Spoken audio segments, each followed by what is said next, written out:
All right. Check 1, 2. It's been a minute. Good to be back here for a transitional conversation.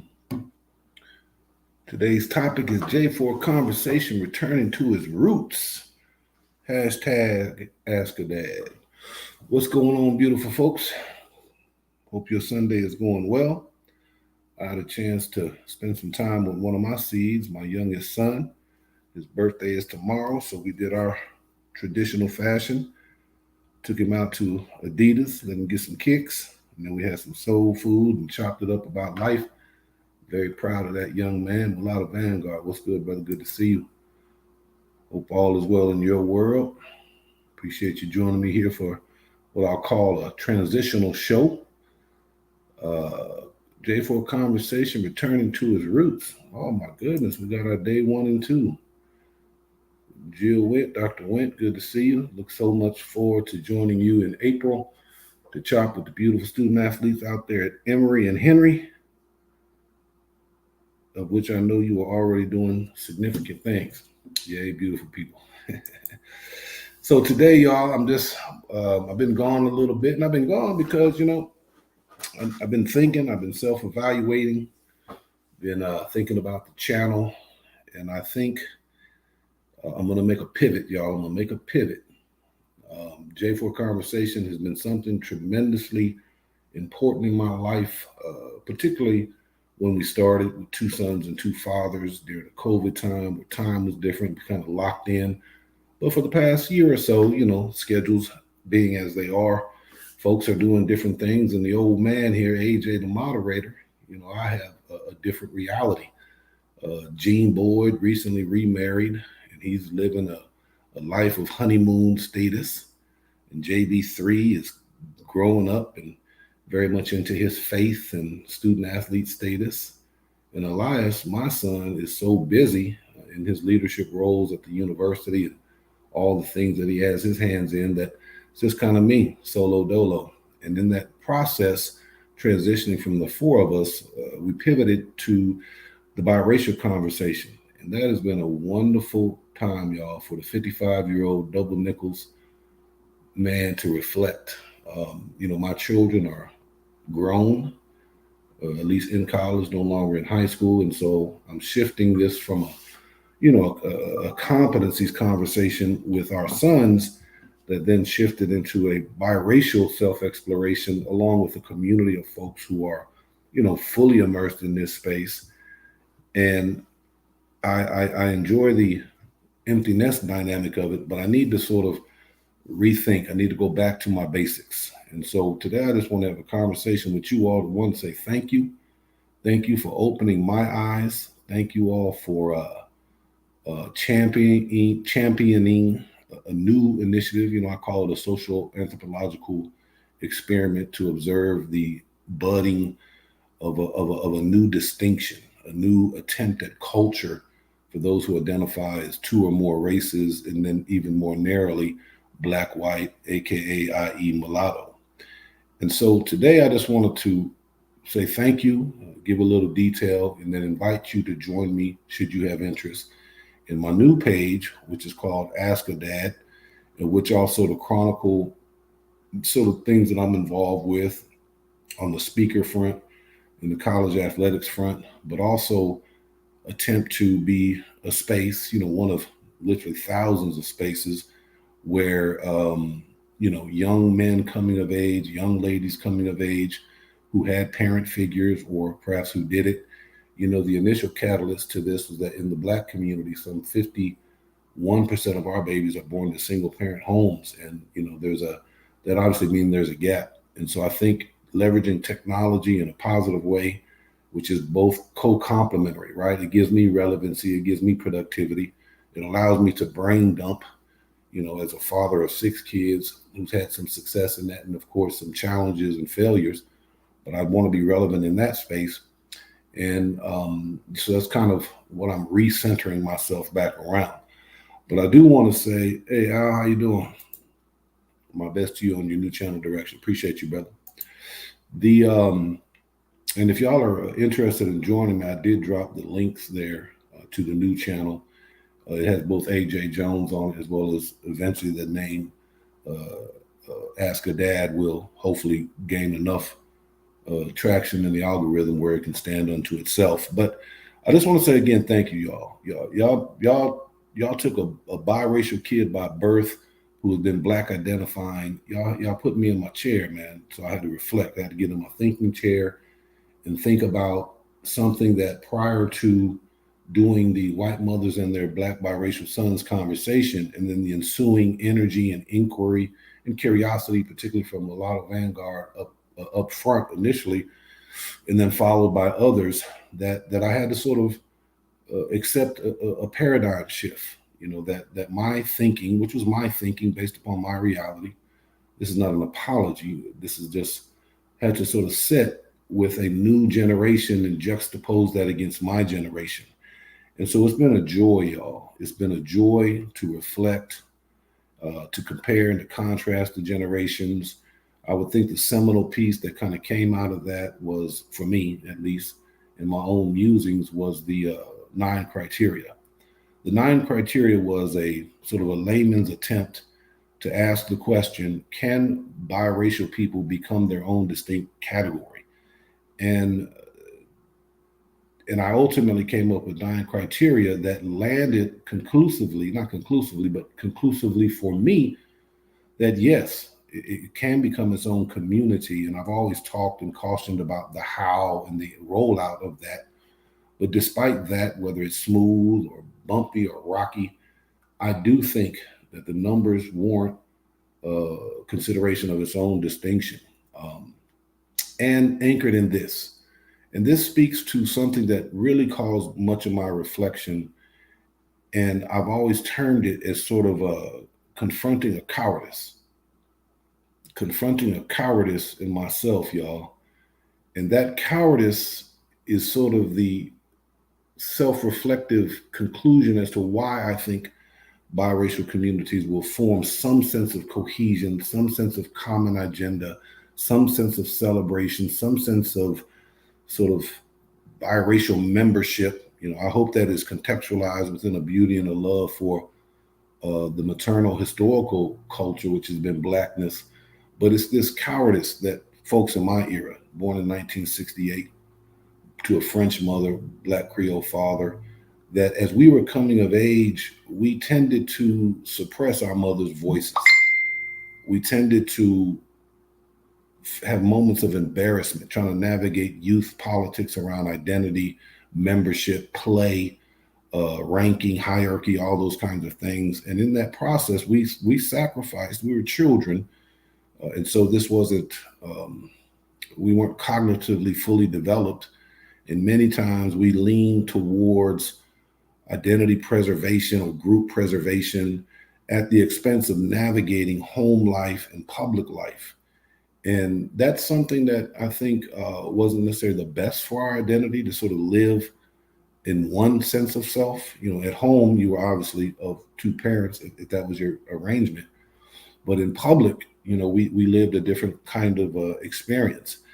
And because today's generation, for whatever reason or conclusion, are refusing to not acknowledge both love sources, meaning mama and daddy, in public spaces and technological spaces, in their sense of self declaration, to me, I think that's a beautiful thing. To me, I think that's a beautiful thing. To have grown up in a generation where you navigated racialized politics all the time, privately and publicly, probably wasn't the best sense of ideal identity formation.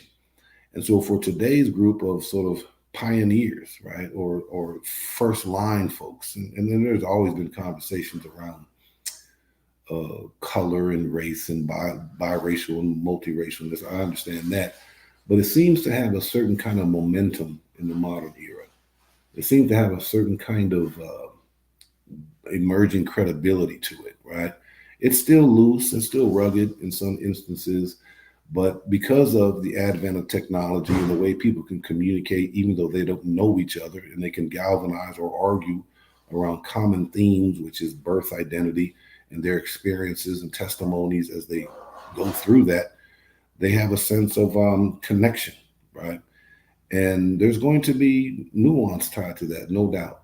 But to me, again, prior to that video we did, I didn't know there was this underboiling, this undergirding of mixed race kids who were seeking sort of a new sense of space, right? That the historical models of identity membership just weren't working for them.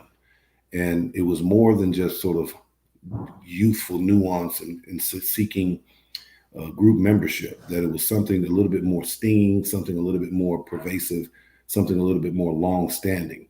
And so I applaud this frontier group, this pioneering group who are out there seeking to explore the question of biracialness, mulatto-ness, whatever the case may be. Um, and so my hats off to you. Hats off to you. The I think it'll have longevity because it honors and anchors ultimately in acknowledging uncompromisingly both love sources. And so I will say, although this is a transitioning conversation, I will say I hope, beautiful people, you have tremendous love for your mother, whether she be black, white, Chicano, whatever the case may be. And I hope that you have tremendous love for your father, whatever he might be, black, white, Chicano, native, whatever the case may be.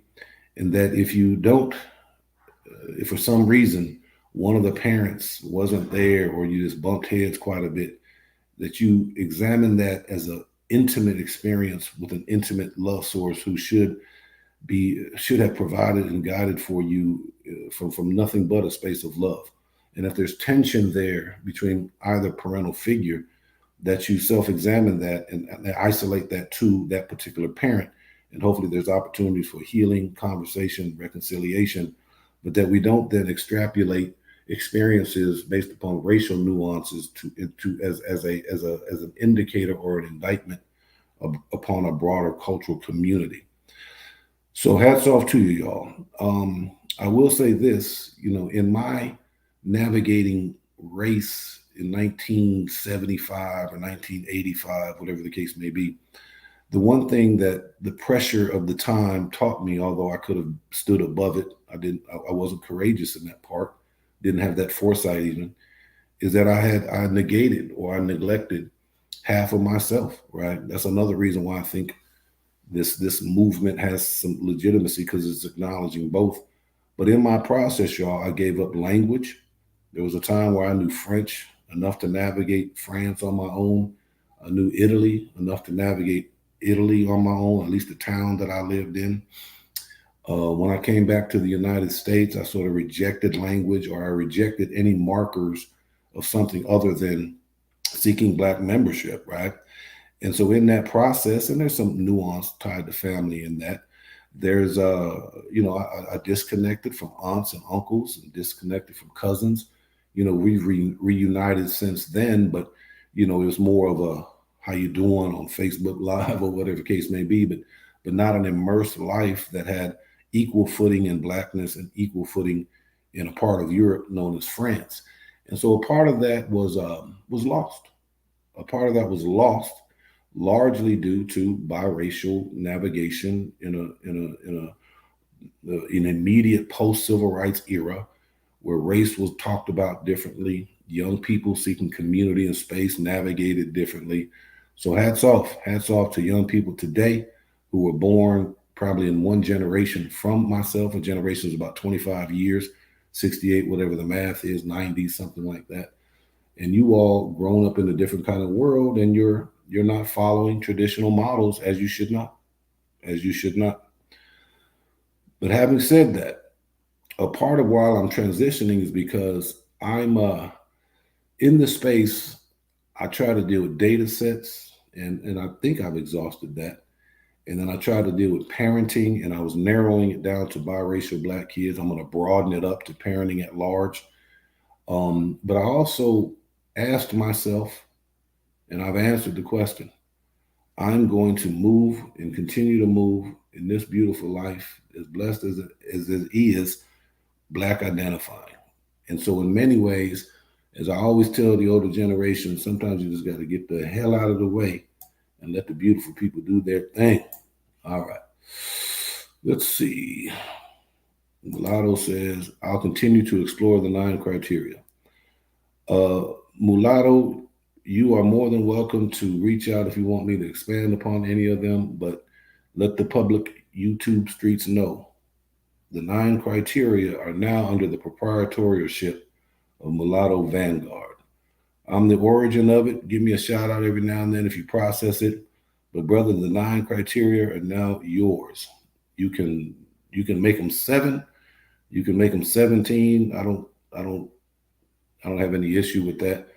But brother, if you want to take and extrapolate and build out and go deeper with the 9 criteria or continue to build that into your content output, let it be known right here, y'all. J4 Conversations are the originators of the 9 criteria, which are simply the musings of a biracial man with Black identifying on can biracial folks really have their own community and identity. However, the proprietorship, if you want to dialogue about it, Mulatto Vanguard. If you want to contribute to it, ask about it, rearrange it. The proprietary now is Mulatto Vanguard. All right. Mulatto, if you want to process with me, feel free to reach out. We can do that. But otherwise, it is yours, brother. You can put it on the shelf or you can do what you like with it. All right. Well, say Negron, good to see you, brother. Good evening, J4 and all the chat. Mulatto, appreciate it. All right, beautiful. All right. Now, you guys going forward, y'all. Beautiful community going forward. I'm going to tell you about my embrace into Blackness and then invite you all to think, how does that then extrapolate into your immersion, evolution, architecture of, whatever the case may be, of whatever it is you become, all right?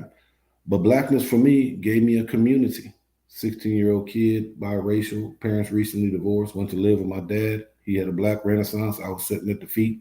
I went through a Black Renaissance.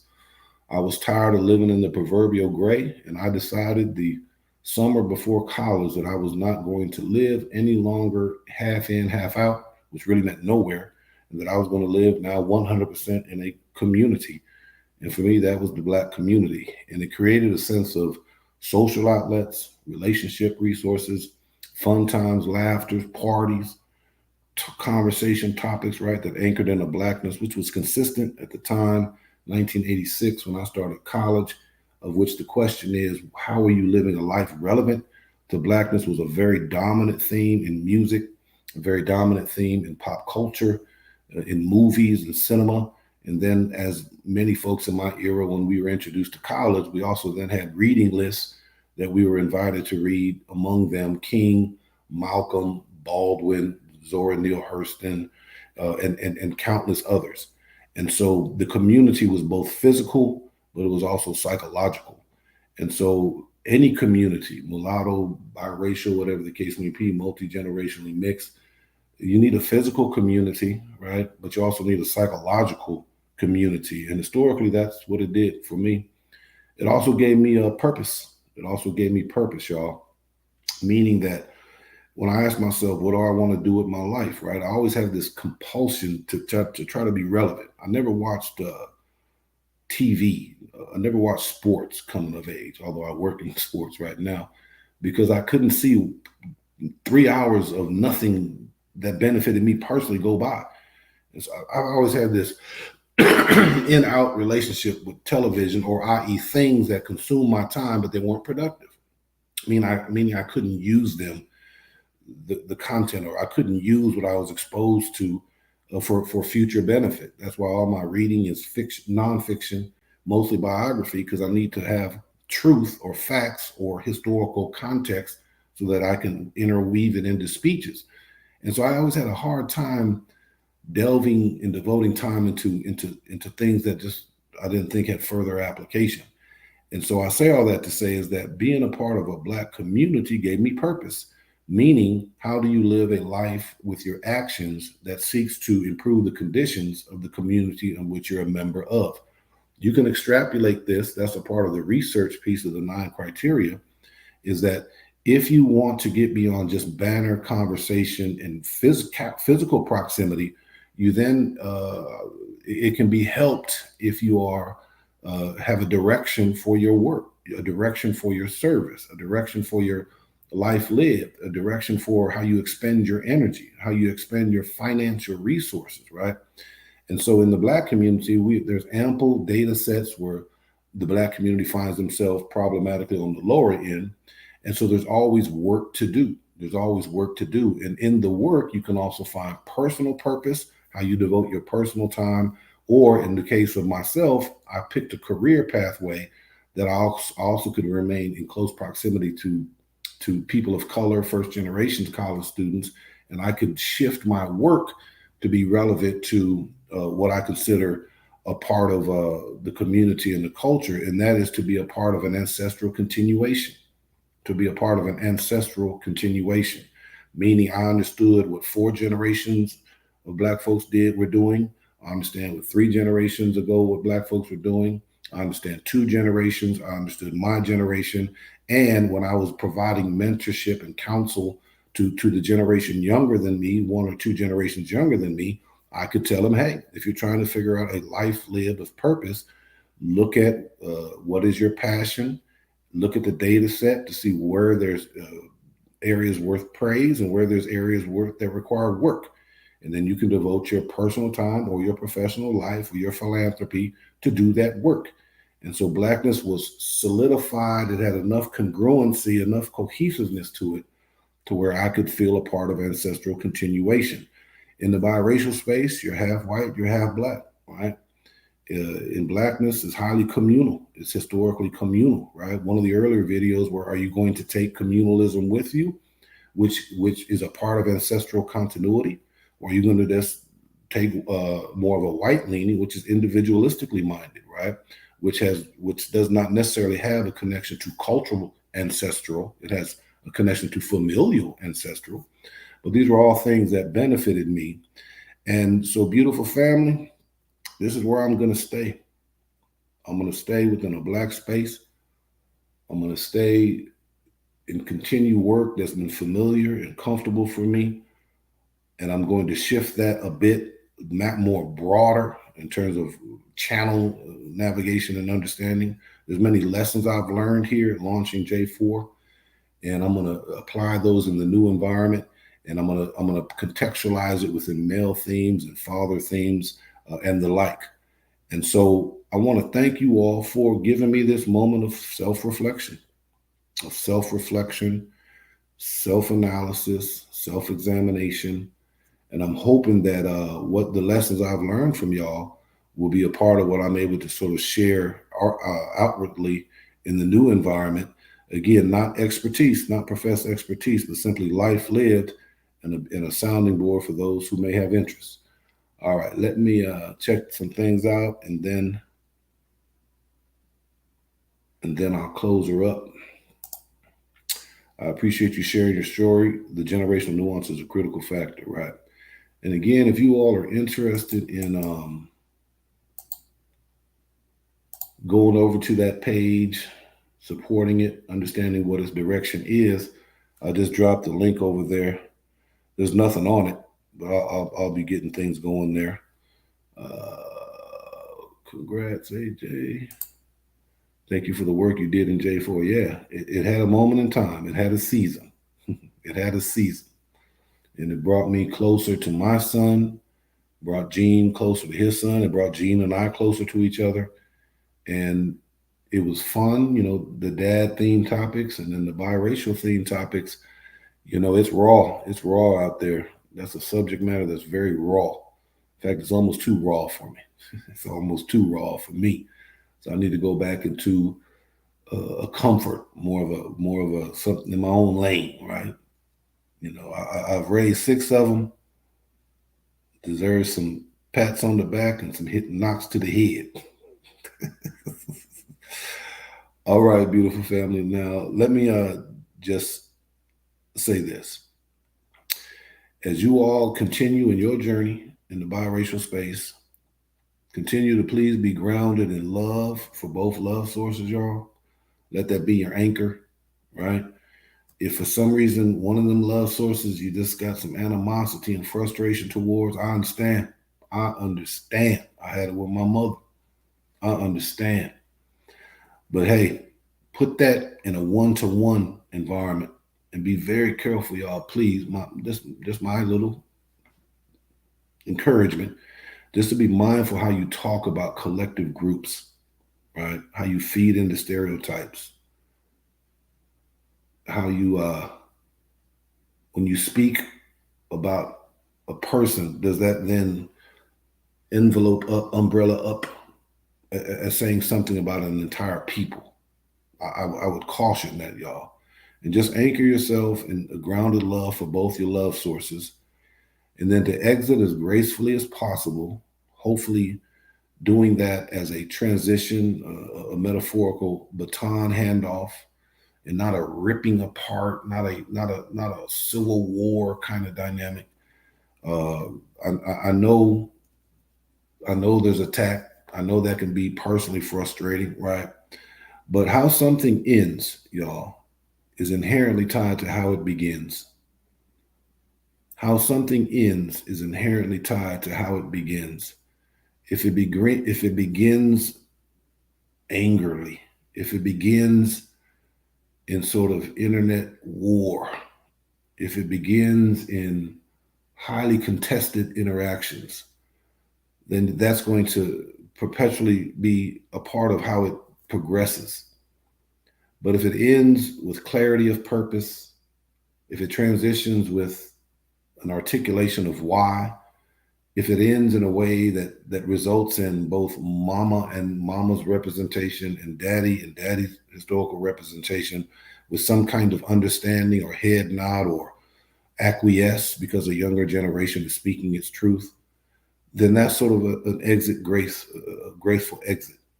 But how it ends is tied to how it begins. What it becomes is tied to how it started. And so please be mindful of that as y'all are, building relationships, examining relationships, making choices about relationships, allyships, whatever those cases may be. And I would encourage y'all to be about your business, to be about your business. And a part of that is going to take a little bit of deafness, DEAFNESS, to the noises out there. It's going to take a little bit of blindness to the attacks that are out there. And I would say be about your purpose. And from what I'm reading, it's about creating a healthy sense of community where people can see themselves, celebrate themselves, create traditions and celebrations around themselves, and they can do that independently. They can do it inwardly as an intra group kind of dynamic, and when the opportunities presents itself, it can hold itself stand alone, autonomous, in concert with other groups who are, many more decades along in their cultural formation. Learn lessons from other cultures. Take what you want to take what you think would work, and discard that which you do not. Discard that which you not. How something ends is inherently tied to how it begins. Dr. Witt says, Amen. Let us stay in a faith box versus talking badly on one of the love sources. Don't hurt the babies. Appreciate you, Doc. I am at my last statement that I'm about to make. If you all are interested in asking a question, this will be the time to do it. I wanted to come on here and let y'all know about J4 Conversation returning to its roots. I'm retiring the name J4 Conversations. I'm going to anchor it more under AJ, but the larger channel name, I think it's that. I need to make sure is Ask a Dad. I like that, Ask a Dad. It's like Adidas or Ask a Dad. I couldn't think of anything better. I actually like it. Feel free to come over there and check me out. The last thing I'll say is a part of the frustration that beautiful biracial people feel today is because of historical racial hierarchy. A part of the frustration that beautiful mulatto, mulatta, biracial, multi-generationally mixed people who have clear duality, triology, whatever of identities in them, a part of that frustration comes from racial historical hierarchy. And in the racial historical hierarchy, Black folks had a certain way of being positioned in that, not of their own choosing, not of their own creation, but because of America's choosing and creation. I know right now you're dealing with a sense of identity that historically had been just assumed to be a part of monoracial black, and you're having some dynamics and issues with that. But as you go forward, as you all go forward, please be mindful of racial hierarchy rhetoric. To me, this is the most vulnerable piece in your identity formation. To me, it's the part that's going to be the most challenging. It's going to be the most stinging critique. It's going to be the most difficult hurdle to overcome. Is what do you become? And sometimes in our identity formation, we talk about what we're not. And oftentimes, when we talk about what we're not, we take the best descriptors for ourselves, we take the best adjectives for ourselves, and we inherently or indirectly leave its opposite, which is something far worse, with the thing that we're bouncing off of for our own identity formation. This historically has been the broad stereotype generalization and categorization for Blackness. It typically has received all the identities that were not the best, most salient, most positive kinds of identities, and they've inherited this identity because of white storytellers, historians, policy, law, policing, a whole host of different kinds of things, and it's created a racial hierarchy in America. And so I'd invite y'all to navigate that, to think about that. You're going to be vulnerable to it. Maybe some of y'all are going to say, hey, we're just going to accept our racial hierarchy a little bit above. That's going to be an interesting thing. I've always sort of spoke against racial hierarchies. It's been anchored in the work. As you all emerge and blossom yourself, position yourself true to your cause to be a community that honors both love sources, acknowledges your numbers are warranting a different kind of recognition. You're moving from number representation to perhaps legal protection. And out of that, hopefully, we'll then drop into some sense of insular community gathering where there's traditions and common values and common languages and common heroes and common sheroes. Just become something beautiful unto yourself. But please, please, beautiful families, beautiful individuals, be mindful of racial hierarchy, or to say it differently, do you love both your love sources? Your white mama and your black daddy, most likely. Do you love them? And when you speak to monoracial white and monoracial black, do words of love, or at least contextualized, anchored, and postured from love, come forth from your mouth?